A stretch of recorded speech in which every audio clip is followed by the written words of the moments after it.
Thank you. Senator Wright. Thank you, Madam Acting Deputy President. Today I want to pay tribute to the important work of Australia's peacekeepers, some of whom join us in the gallery today. But what is it that they do for us in our name?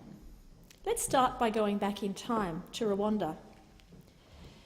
It is 1994 and a genocide has taken place over 100 days. During that short time, 800,000 Tutsi and Hutu have died in a bloodletting of unimaginable horror. After the genocide has finished, members of the Australian Defence Force have come to Rwanda in August as peacekeepers, serving as part of the UN Assistance Mission for Rwanda, UNAMIR. These Australians have come as a medical contingent, later known as AusMed, to provide medical aid to United Nations troops and the local population, and as an infantry company for security. Some months later, in April 1995, some of these Australians are present at Kibeho refugee camp, where 80 to 100,000 people are sheltering. As tensions rise between the Tutsi government forces and the predominantly Hutu refugees, these Australians witness a series of horrifying events. 1,000 people are herded like animals into a small area and subject to cruelty and indignity. Refugees fleeing from the camp are fired on by the Rwandan Patriotic Front using automatic rifles, rocket-propelled grenades and machine guns. More than 2,000 Rwandans are killed, many being women and children. As distressing as these events are, the UN mandate and rules of engagement for peacekeepers require them to exercise restraint. They are not permitted to intervene, rendering them powerless to take action to prevent the deaths they must stand by and watch. In Kibeho, it has been said, they were armed to the teeth and ready for combat, but their arms were tied behind their backs. But under fire and threat from the Rwandan Patriotic Front, they do set up a casualty evacuation station and provide medical treatment for the wounded civilians. Army doctor Captain Carol Vaughan Williams was posted with a small group of doctors there, and one witness describes her as, quotes, heroically stitching up the wounded with bullets flying all around them. There is no safe place to operate, they just work in the open. I have been told that it is the very nature of peacekeeping, the very restraint that peacekeepers are required to show, which makes their job particularly hard. The Kibeho massacre was a horrific and disturbing event for all those members of the Australian contingent. Many were later diagnosed with post-traumatic stress disorder, and it's not hard to imagine that the frustration and guilt that comes with witnessing the killing of civilians without being able to intervene may have contributed to these conditions. This is one example of the many arenas in which Australian peacekeepers have operated since the Second World War, in arduous and dangerous situations all over the world. The first deployment was back in 1947, when 4 Australians went to Indonesia as part of the United Nations Good Officers Commission to assist with the transition from Dutch colonial rule. Since then, more than 66,000 Australians have been involved in over 60 United Nations and multinational peacemaking and peacekeeping operations overseas, proudly representing Australia in supporting global peace and security.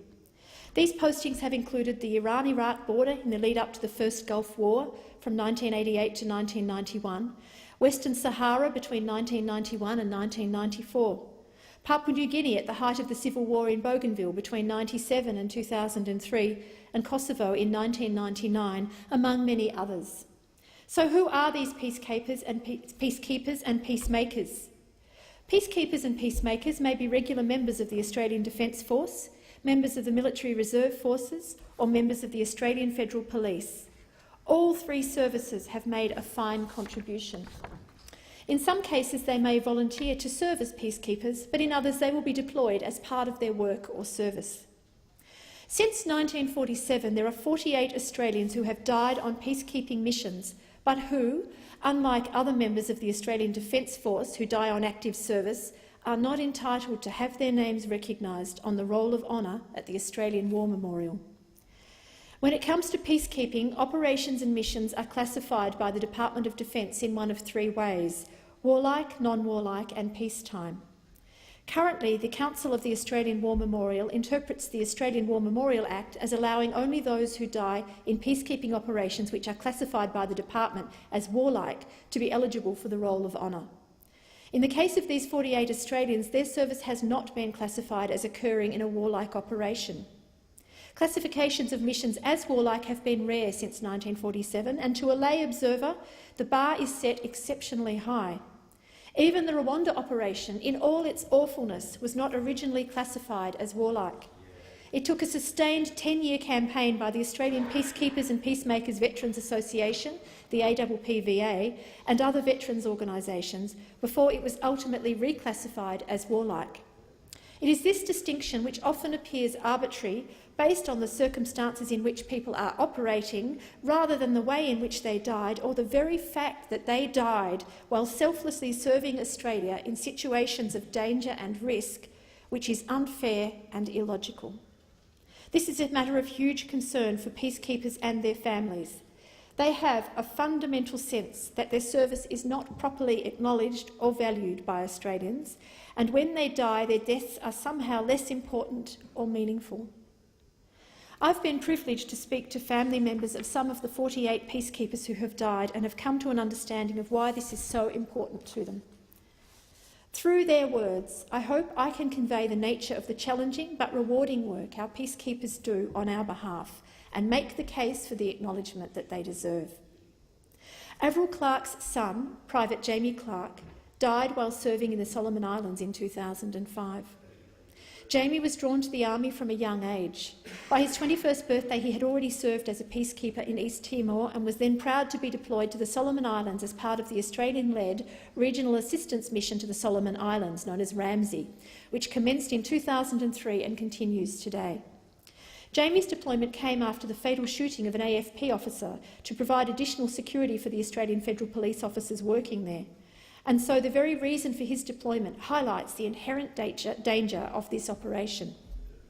An incident from Jamie's service in the Solomon Islands demonstrates the important, challenging and nuanced work peacekeepers do. He accompanied Australian Federal Police officers to the arrest of a local criminal, where they were confronted by the suspect's wife at the front of the house, brandishing a machete and threatening the police while holding a child on her hip. It was an extremely dangerous situation. Although Jamie had only recently arrived in the Solomon Islands, he had picked up some of the local pidgin language and, standing by her side, managed to explain to her his concerns for her and her child's safety. Finally, he was able to convince her to put down the machete. The police arrested her husband and the situation was resolved peacefully. Jamie died on the 10th of March 2005 while his patrol was searching for hidden weapons at Mount Austin near Honiara. While assisting a colleague with a camera, he moved backwards and the ground collapsed under his feet. He fell approximately 30 metres into a cave. His body could not be recovered until the next day, using a hoist and helicopter, but one of his mates stayed with him all night to look after him, even though he knew Jamie had died. As Jamie's mother, Avril, points out, that was his role as a mate, a soldier and a member of the peacekeeping team. Peter Perdue lost his son Beau just over a year ago. Beau joined the Army Reserve to do a trade course and went into armament fitting, stripping down rifles and maintaining armaments and equipment in good working order.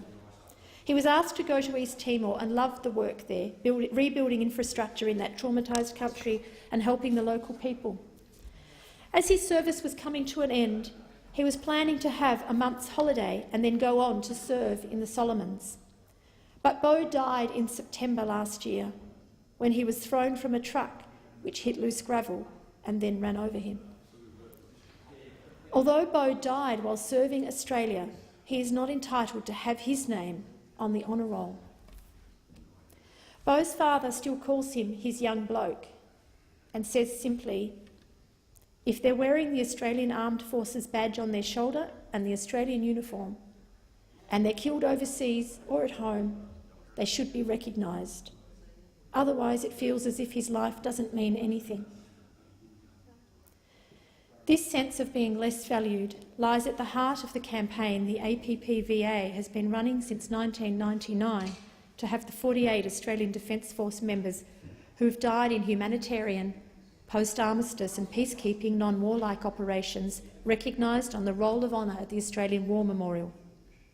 In response, in 2007, the Australian War Memorial Council introduced a remembrance book, which is kept in an unmarked and locked glass cabinet. The sign above it points to the commemoration roll only and highlights the sacrifices of other Allied forces, the Red Cross and war correspondents, all important, but does not refer to peacekeepers. It is a hard book to find. This distresses Sarah McCarthy.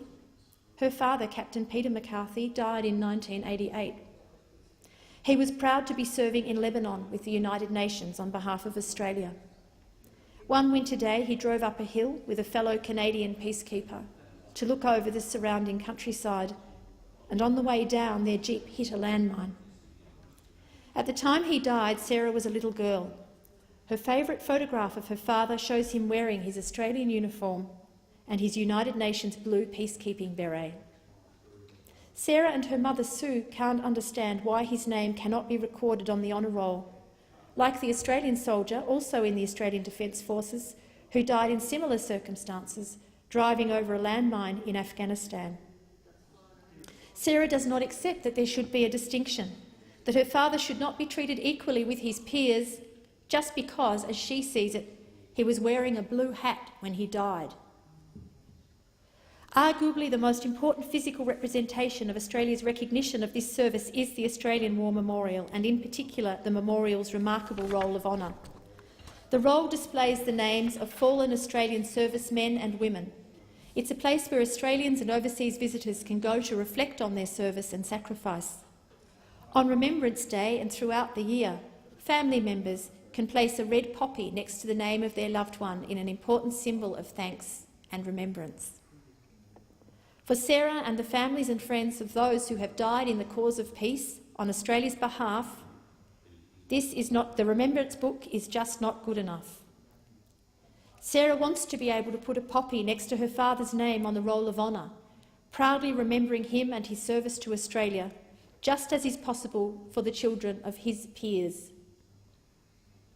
It is time that we all far better understood and respected the varied and important and often courageous work of Australian peacekeepers. Clearly, many Australians already agree. 19,829 people have now signed the Change.org petition started by Avril Peters, calling on the Council of the Australian War Memorial to change their procedures and recognise the 48 Australians who've died on peacekeeping missions by placing their names on the honour roll. In January, the Australian War Memorial Council will be reconsidering this issue. Given the enormous contribution that Australian peacekeepers have made to international peace and security and the risks and sacrifices they undergo in the service of their country, that is only fair and just. They deserve equal recognition on the Roll of Honour at the Australian War Memorial. I urge Australians who share this belief to make their views known to the Council. And I dedicate this speech to those people who have died while serving Australia in the interests of peacemaking and peacekeeping.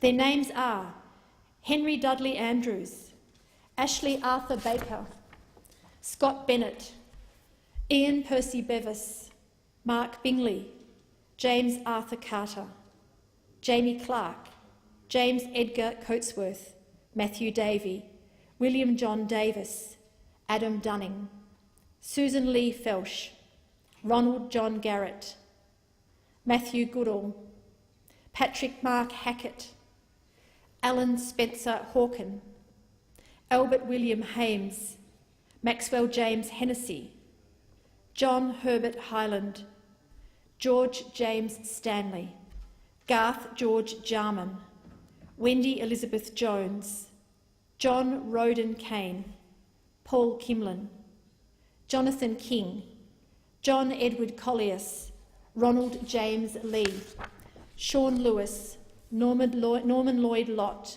Clive Joseph MacArthur, Paul Stewart McCarthy, Peter James McCarthy, Arthur Jack Miller, Kenneth William Nelson, Robert Harold Nimmo, Cyril Hans Nissen, John Now, Joshua Nathan Noel Porter, Beau Edward Perdue, Mel Joseph Quinn, Evan Price Rees, Kenneth Richard Roberts, Lynn Elizabeth Rowbottom, Ronald James William Sharkey, Kevin Damien Joseph Shoppy, Donald Bain Sig, Stephen Slattery, Ralph Nigel Keith Taylor, Llewellyn John Thomas, Lionel Aubrey Tucker, Brian Charles Waller, Ian Donald Ward.